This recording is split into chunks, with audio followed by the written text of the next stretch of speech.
sempre minha carreira pública sempre foi aí integridade e honestidade. É claro que o trabalho de senador é diferente do trabalho de juiz e de ministro, mas os meus princípios e os meus valores continuam da mesma forma.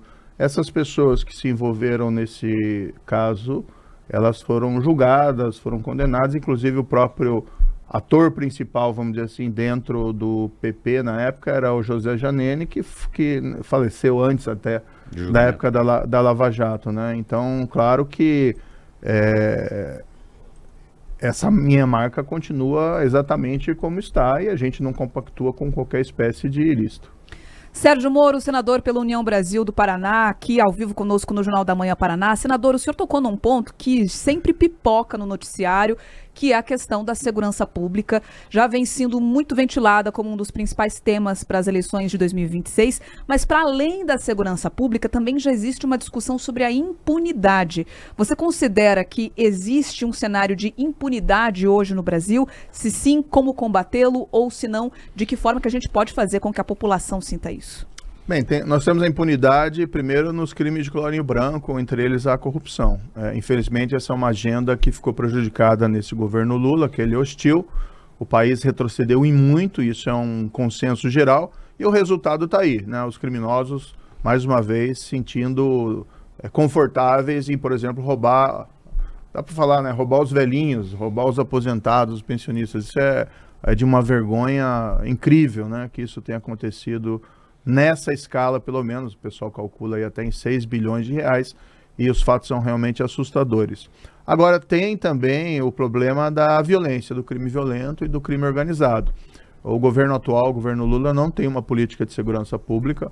Eu posso dizer, eu estou lá no Senado, não houve um projeto de lei encaminhado pelo governo desde o início.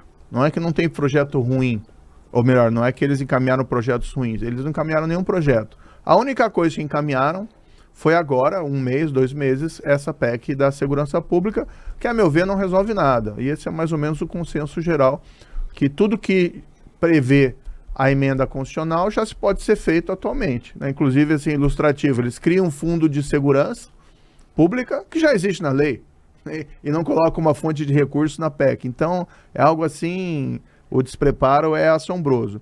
Essa impunidade tem gerado uma série de problemas. Eu tenho percorrido bastante as cidades aqui do Paraná, inclusive o interior, e a gente ouve muita reclamação, principalmente das PMs, mas também das guardas, ou agora como estão chamando polícia municipal, desse prende e solta, né, que é o problema da audiência de custódia.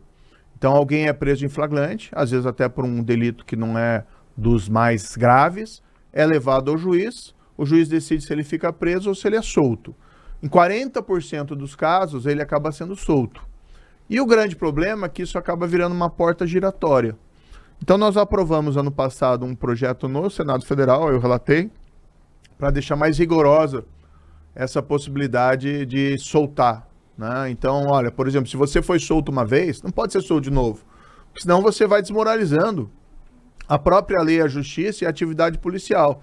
Então, mesmo pequeno furto, a pessoa furtou várias vezes, foi pega lá em flagrante furtando coisa, carteira, ou faz roubo ali à mão armada, olha, tem uma gravidade disso. Se pode ser eventualmente possível soltar uma primeira vez, não pode ser uma segunda vez, né? E isso também colocando que para crimes graves não pode soltar de jeito nenhum. Já está em validade esse projeto? Então, está na Câmara, a gente está lutando para que o processo legislativo às vezes é meio complicado, né? Então a gente já tem aprovado muita coisa ali no Senado e nem sempre tem tido o trâmite adequado ali na Câmara dos Deputados. Mas nós temos vários projetos que aprovamos. Esse é um importante, da audiência de custódia.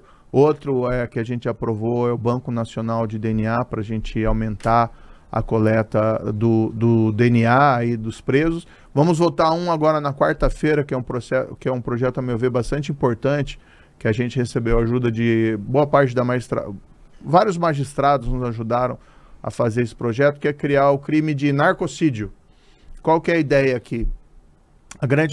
A maior parte dos assassinatos no Brasil estão vinculados ao tráfico de drogas. Mas quando acontece isso, você não encontra testemunha, você não encontra... Quando você encontra, você tem dificuldade de colocar em julgamento, por quê? Isso vai para o júri. Pedir para um jurado condenar um chefe do crime organizado né? Ele não tem proteção, ele fica sujeito à pressão, à intimidação, a todo tipo de pressão para evitar um julgamento condenatório. Então a ideia é que para crimes de assassinato vinculados ao tráfico, a gente dê um tratamento equivalente ao do latrocínio, que é o roubo seguido de morte, que seja julgado pelo juiz profissional e não pelo tribunal do júri, para que a gente possa ter uma maior efetividade contra esse tipo de crime. Então nós estamos trabalhando, né, e queremos aprovar esses projetos. Agora, a gente precisa também de uma ação do dia a dia. E o que a gente tem visto é um abandono dessa pauta, né, pelo governo federal, e às vezes os estados também com muita dificuldade. Eu acho, por exemplo, que o Paraná precisava ter um presídio de segurança máxima estadual, à semelhança do que nós temos dos presídios federais, porque boa parte da criminalidade está vinculada ainda a direcionamento ou organização através dos presídios. Então tem muito que a gente pode avançar mesmo em campo estadual. O senhor está falando sobre um grande